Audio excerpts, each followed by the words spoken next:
show. It's Wrestling with Entertainment, the only audio experience on the web today. The trusted choice for interviewing all your favorite wrestlers every Tuesday and Wednesday, and previewing and reviewing the latest shows from WWE, AEW, New Japan, and everything in between every Saturday on YouTube and Castbox, sponsored by Rogue Energy and Player One Coffee.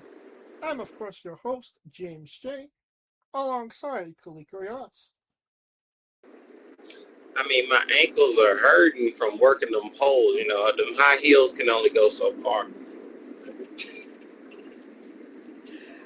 And it was a good week for Wrestling Wit, as last week on the show we interviewed Jay Biv and Matthew D. Luna. Two incredible interviews from two incredible individuals. Cannot recommend those interviews enough. Go into our archives and check those out if you haven't already. But always looking to the future. This upcoming Tuesday, we have Leo Black on, the brother of Jay Biv. We talk about their issues with each other. Leo hitting his first ever 450 splash in a match. His issues with the the JROTC. His faction, the Lethal Injection crew. His mental health struggles in pro wrestling, his aspirations to win his first ever title, anime, and a hell of a lot more. And then on Wednesday we have Elvis Andre, an actual member of the JROTC. We talk about his current injury, his relationship with JR Lindsay, what he plans on doing, getting back, and a hell of a lot more. Definitely go check those two interviews out when they drop. And always looking towards the future. On the 16th, we have Jameson Shook. On the 17th, we have Kindle Fire. And on the 24th, we have Eric Schultz.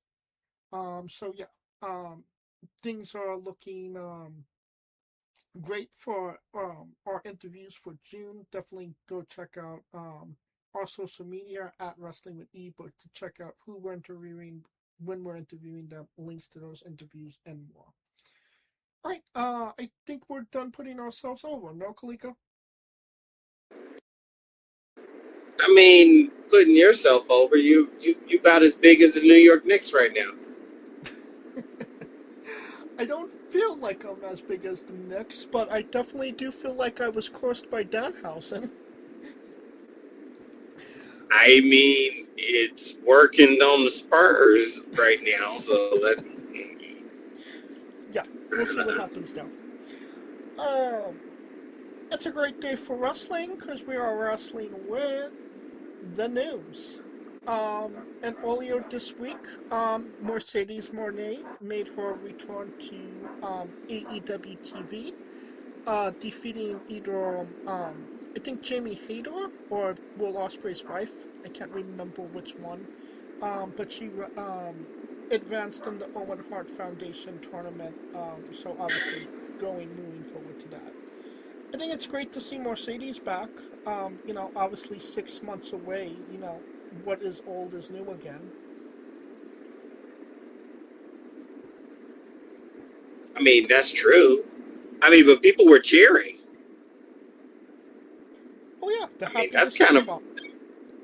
I mean, that's kind of different. So let's see what happens in round 2.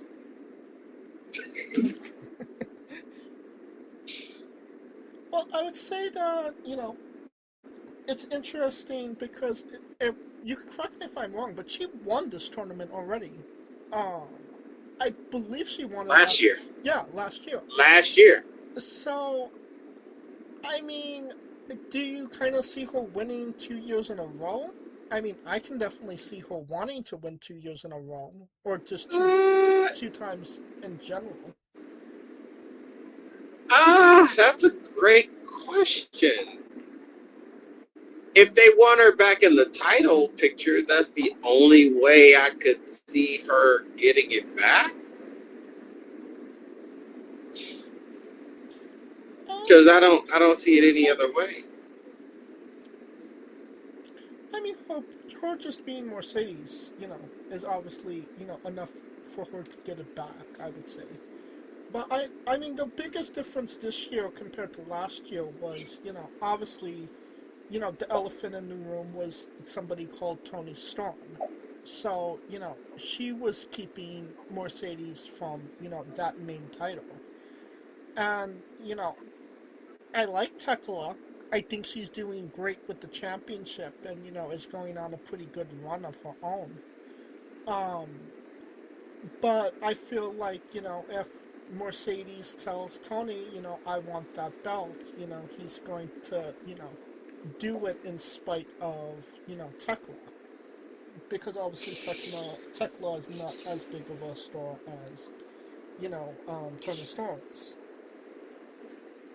Well, Tekla's not as big as a star as Tony Storm, but Tekla is doing what Mercedes couldn't do,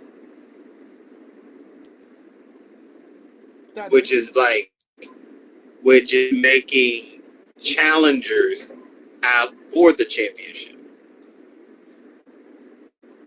Because say what you will, Tony, even when Mercedes had the TBS title, it seemed like a foregone conclusion. So no matter what view she was in, it seemed it was a moot point because we knew she was going to win. But with Tekla, we Vice know. Tekla, you could exactly. Tekla is in one. She could talk her ass off. She reminds me of. She's like the Rick James of the division right now. And she's putting a buzz in it. And the reason there's a buzz because there's someone with a personality who actually is mean, but in a sense where she's not unbeatable. And that's what matters. Because if Mercedes gets the belt, it's kind of Mercedes would be in the same situation as Tony. Tony, it just seemed like a foregone conclusion. Until it wasn't. Because I don't think anybody had on their bingo card that, Chris Statlander was going to beat her in the match that she won. I mean, but if Tony beat Chris Statlander, where would have it went from there? Because you can only cycle through the division so many times. Right. I feel like Tony, despite being, untouchable in some ways, was still, beatable. Because, when it came to the paid previews, I mean, she, was untouchable. But, your average episode of Dynamite, like, she took L's. She took L's to get the girls over to get to those paid preview matches. You know what I mean? Yeah, but taking the L's was only a formality for a reason to make the match. Vice Tekla, it's a 50-50 shot every week.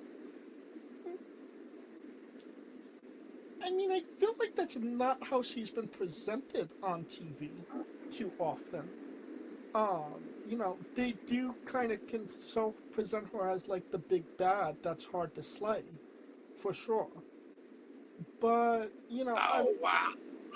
I would say that she's definitely over, and she's having some of the best matches on any women's division, I would say. And honestly, if they do put her against Mercedes, I think it would do wonders for her to take a W on Mercedes. But if that actually happens, that's, what is, going to have to be said. You know what I mean? Right. But I mean, yeah, and I don't know, because of Mercedes, give Mercedes the roadmap through the Owen Hart, and then we'll see from there.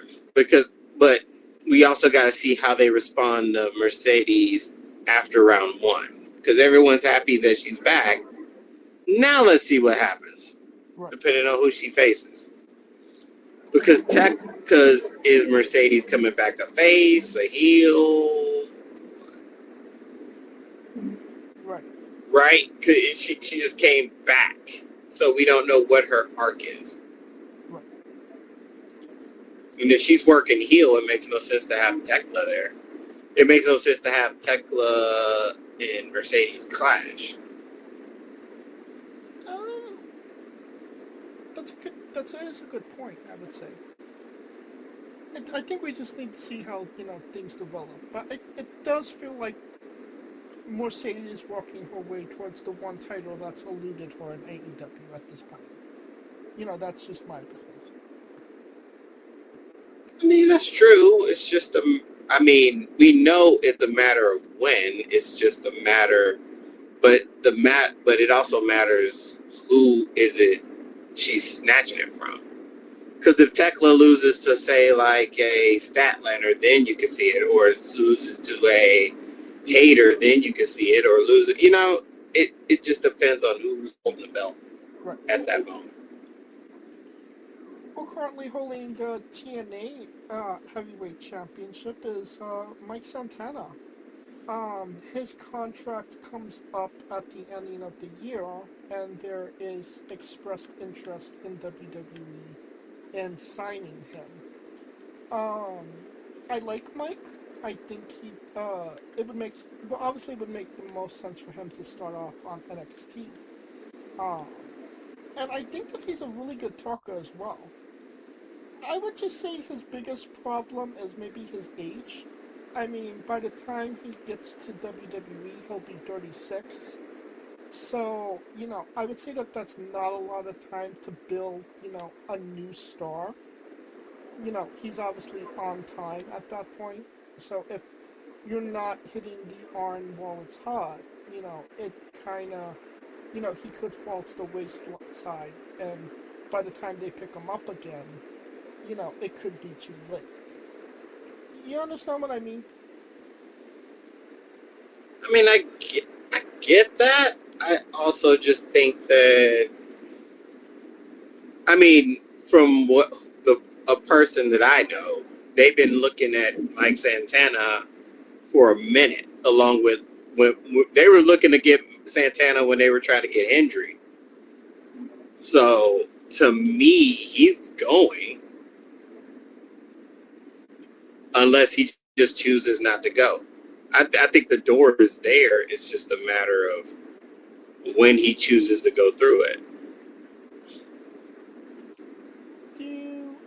How do you think Mike would fare on WWE TV? I think he'd do really good on NXT, but like main roster, I would say, I'd like your opinion on the main roster part. I mean, I think.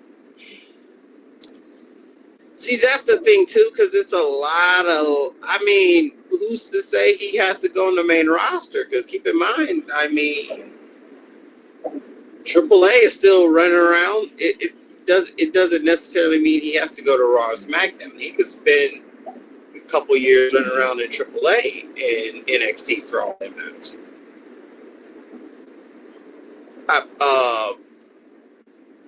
I think eventually he'll get there. I think he could fare decent. The problem is that the Latin guy in WWE is Penta. There's Penta, and then there's everyone else. Do you think he's gonna eclipse Penta? Nah. Definitely not. I mean, Penta just has that aura around him that is undeniable. I would say. I would say Penta got that swag. swag, aura, potatoes. But I would say that if anything's going to get Mike over, it's his mouth. He can talk like really good. And he gets people hyped. So I could say that would be his strongest attribute. I wouldn't put him on the same roster as Penta. So you're looking at SmackDown, and I would say, who's the biggest, Mexican star on SmackDown? And I mean, that would probably be Damian Priest, no? I mean, unless you're like, I'm trying to think, is Santana from VR? He is. Maybe there's something there, but I wouldn't think he would. If that was the case, he would have just stayed with Ortiz.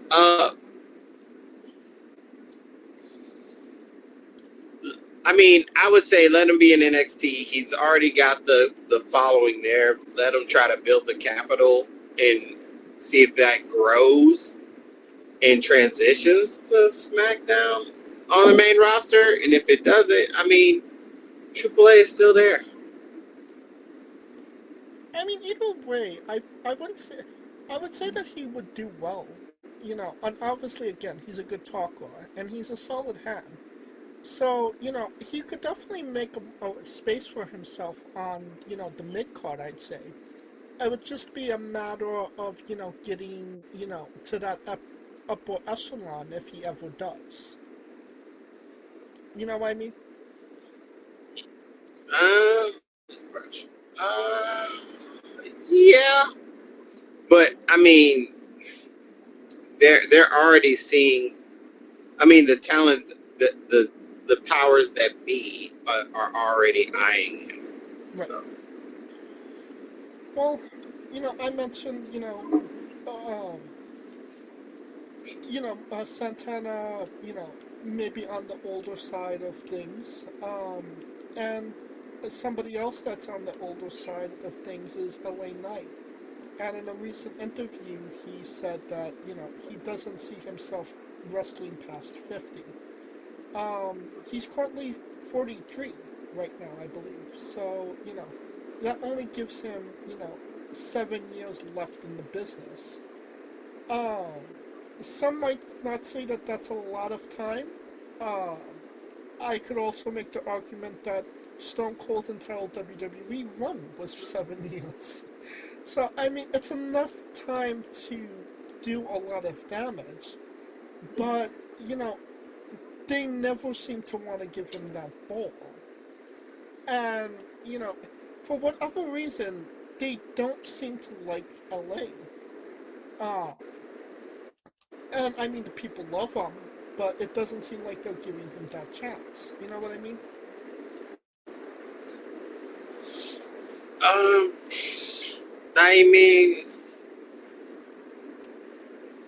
I mean, they he's relevant to me. That's a chance. It's just a matter of timing.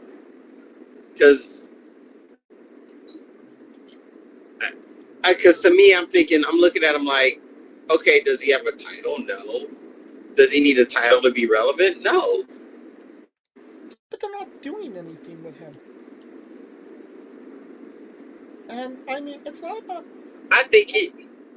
I mean, there's one title that everybody kind of wants him to win, and that's the title that he hasn't yet, and that's the WWE slash not Universal Heavyweight Championship. And I mean, that seems like the most logical you know spot for him, but it seems like as long as there's a Roman Reigns at the top, they're not going to pull that trigger. Well, that's one hurdle, and the other hurdle is that there's Cody Rhodes. It's like, okay, you're going to give it to him. Who are you going to take it from? To me, I don't think he needs a title to get over because he can get over by himself. I mean, he's already Uh, over. I see. That's what I'm saying. So that's my point. So if he's already over and without the title due to him that he hasn't already achieved in getting over, I mean, again, it's a matter. other than the fact to say that he got it. I mean, it's a matter of people wanting him to win the big one. You put all this time and effort into a superstar and getting behind somebody, and they don't win it.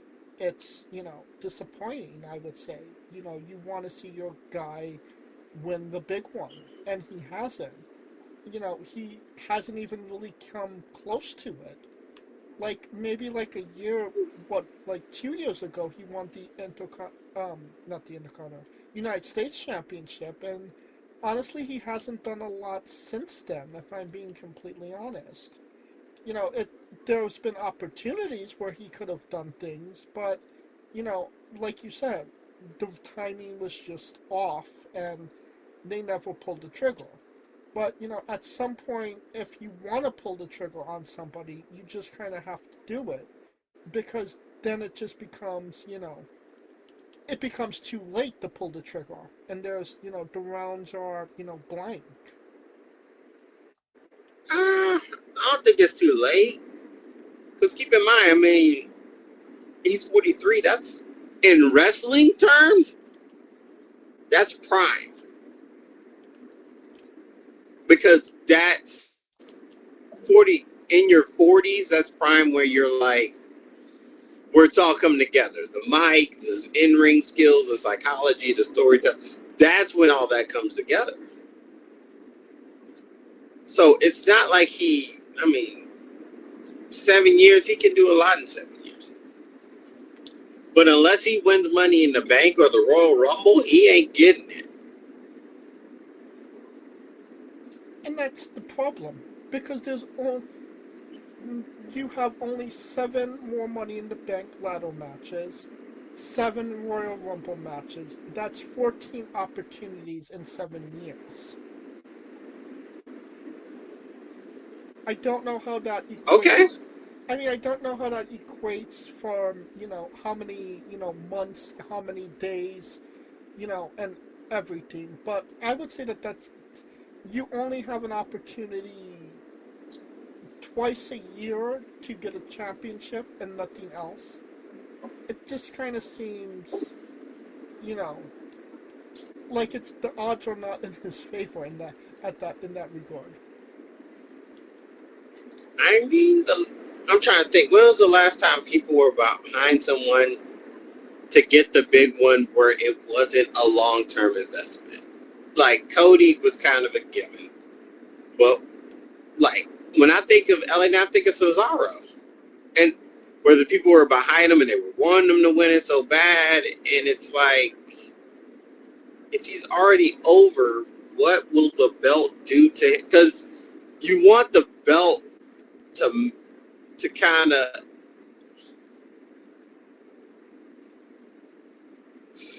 I'm trying to see, what stratosphere would LA Knight get into if he wins the belt versus what he is now? That's the question I ask.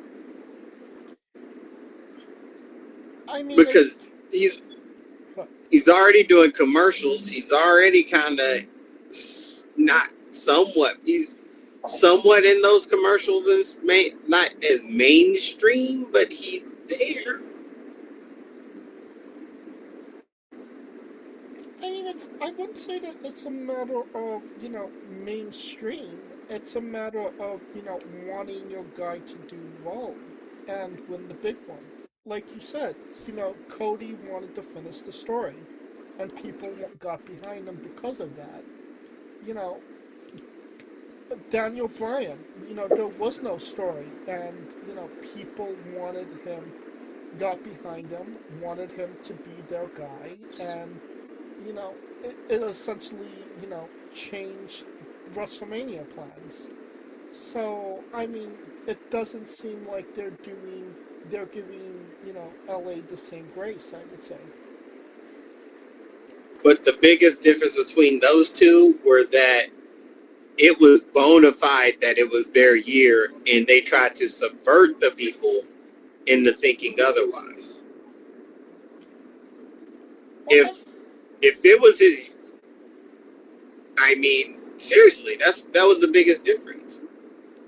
Because remember, Daniel Bryan, people thought it was his year that year, and they tried to go Batista, and everybody's like, "What the fuck?" Same with Cody. They thought Cody was supposed to run it back, and then they tried to subvert it. They didn't do that with Knight.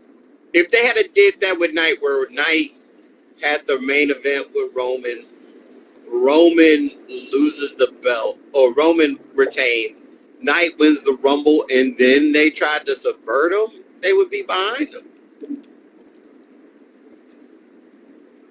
Um, That's the biggest difference. The biggest difference was those two were outliers in the sense that it the people were clamoring for them. Like, and when I say clamoring, hijacking shows to make sure that it's known that it's that guy's time. And I don't, and the crowd, if that were the case, they would have been trying to get him in the fucking main event against Punk and Roman, or Cody and Randy. I mean, true. Because keep in mind, this is the same people that got Daniel Bryan in a triple threat match in Mania against Roman and Edge. Come on. Right. I mean, you're not wrong. So, I mean, uh, and you're absolutely right. If the people want it enough, they'll pivot. And I guess that when he does actually hit the adversity part, the crowd doesn't necessarily, stick behind him for whatever reason. That's the part. Because the part is like, okay, what happens when it doesn't go? Do they still want you there, or do they, you know? Right. And that's a huge emphasis because, I mean, LA's staying power is as good as the people that want him to stay there. They like him. They like him a lot. Do they like him enough to where they are willing to hijack everything to make sure that he gets what he gets his desserts? And clearly Remain to not. be seen. Well, like I said, we got at least 7 more years with LA, so, maybe it'll happen, maybe the stars will align, maybe they won't. Who knows? And that's not even guaranteed because he could get released tomorrow. Who knows? That's very true. But Not given. It's not a given. somebody that the machine is behind is one Liv Morgan.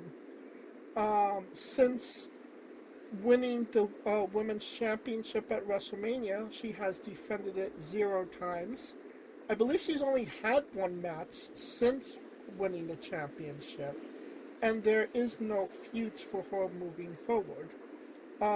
The only thing that she has coming up for herself is that she is in the Queen of the Ring tournament. So, I mean, my question is like, why did they put the belt on her to begin with if they didn't really have any plans for her after Mania? And I mean, I get Stephanie was hurt, but like, you could have had, so many pivot rivalries between, now and then. Like, Lyra is right there. Like, it would have done wonders for Lyra to have a banger match with Liv. And, I mean, I feel like they could have had a banger match for sure. Bailey is right there. And, she could have put Liv over like Rover. Nobody is necessarily expecting Liv to lose the championship yet. I mean, she just won it, you know, um, at Mania. But I mean, I could make the argument nobody expected, Jacob to win the championship either. So I mean, it's just that rivalry just to get the champion over, and you know it's a crazy situation when you say Rhea Ripley's defended her championship once, and Roman Reigns has defended his championship twice, and Liv Morgan has not defended her championship at all. It's just a little bit jarring that you made a champion, but doesn't not quite sure what to do with your champion. But what are your thoughts on it? I mean, part of it was the Vakur thing, the Vakur injury. Although I think they're trying to cook something with the Judgment Day because it seems like she's starting to be. Uh, well, how can I put this in reference? Um, she's starting to try to be like the David Ruffin of the Temptations or the Finn Balor, where everyone should be listening to her. And the friction that I saw with the Queen of the Ring with Roxanne losing is a beginning. It's beginning. Right. That's a beginning. So I see the rivalry coming from within until Stephanie comes back. Because keep in mind, this is just her and Roxanne, and then I still remember the seed that was planted between her and Raquel. So it's, it just depends on what angle they want to take. And I agree. I mean, but you didn't need to have, live in the Queen of the Ring tournament in order to get that rivalry off the ground.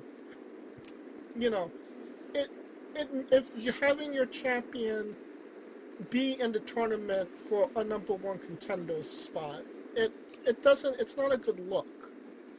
Because obviously, if she I wins, she's going to be wrestling, Rhea, and I mean that doesn't really do a lot for her. I would say that it makes her look, more weak than it does, strong having her in this tournament. And let's say, either, well, Raquel is, supposed to win or she screws Raquel from winning. Well, I mean, you could have done that with her not being in the tournament. You know what I mean? but I think Liv is in there not to win. She's not winning the tournament. And I agree. So that's that. But Then why have here's her the in it? thing: it's because of the simple fact. Me, I see it as they got all three Judgment Day members in there. And if that was the case, well, I have all three. It could be Liv and Raquel. Um, but I don't still. But even with that, I still don't see her winning. I do see Raquel possibly winning and picking Liv. I mean, that's what I was thinking. Either Raquel or Charlotte to win the Queen of the Ring. Either Charlotte wins and she picks Rhea, or Right. Raquel is winning and she's picking Liv. But you want it in the sense where it's like, because when that tournament bracket came, 99% of the people saw Raquel as an afterthought. That is very true. So if the person that they least likely would think would win wins and picks her own member, that that to me is what sets everything off. I feel like they've been building this for quite some time. I mean, Liv eliminated Raquel from the Royal Rumble. So, I mean, there's been beef. They've been building this for sure. Yeah. So, I mean, we'll see. And then Liv has been, remember, Liv was always on Raquel's ass as far as not keeping her eye on the ball. I see all of that. I just am also of the idea that Liv losing in the tournament humbles her. Because let's say, I mean, whoever she loses to at that point, I wish it was kind of New Japan style, but I highly doubt it was going to happen. Like a title shot would come from it, but a rivalry could come from it. I mean, only if she gets pinned. I mean, we're dealing with fatal four-way matches for all of these matches. So, I mean, the likelihood of her taking, an actual pin is, I would say, slim to none. Well, even if she don't take a pin, she could be like, "How come y'all wasn't helping me out there?" Because it's kind of like the whole Dom thing. What about me? Why ain't nobody helping me? I mean, and that's another guy that's, and they don't know what to do with right now. But at least he has, something coming on, the horizon. He will be defending the AAA championship against El Grande Americano. So, his, his card is, filled for the moment.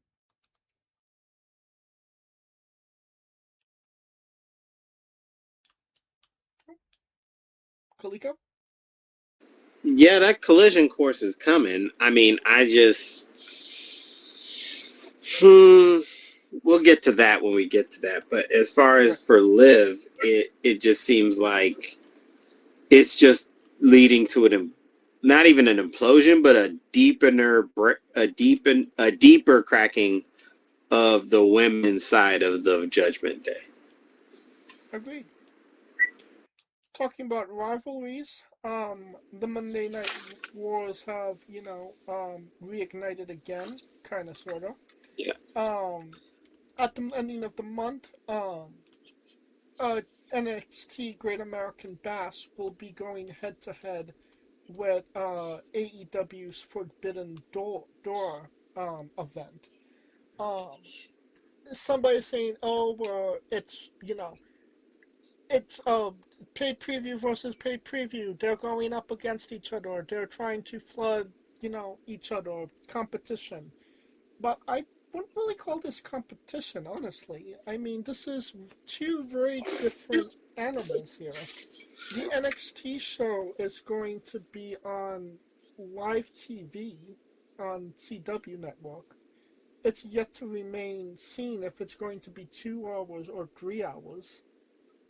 And Forbidden Doors on paid preview. So, I mean, and I feel like we're at the point where whoever's going to be watching NXT is going to be watching NXT, and whoever's going to be watching AEW is going to be watching AEW. I don't really feel like, anybody's going to, steal viewers from the other. And even if there is going to be, stealing, I mean, you could still order the replay of the pay preview after the show, and you could always record NXT. I mean, it's just a matter of what you want to watch live, at that moment. I would just say wrestling fans need to kind of get over the, oh, it's competition, and just kind of enjoy that we have two pro wrestling events on the same day. But what say you, Kaliko? I mean, people just want that because people want to see.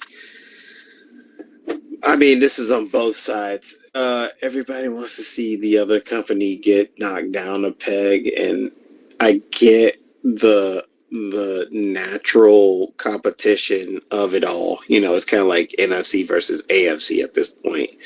But at the end of the day, they just got to realize it's all wrestling versus trying to, make it something that it's not.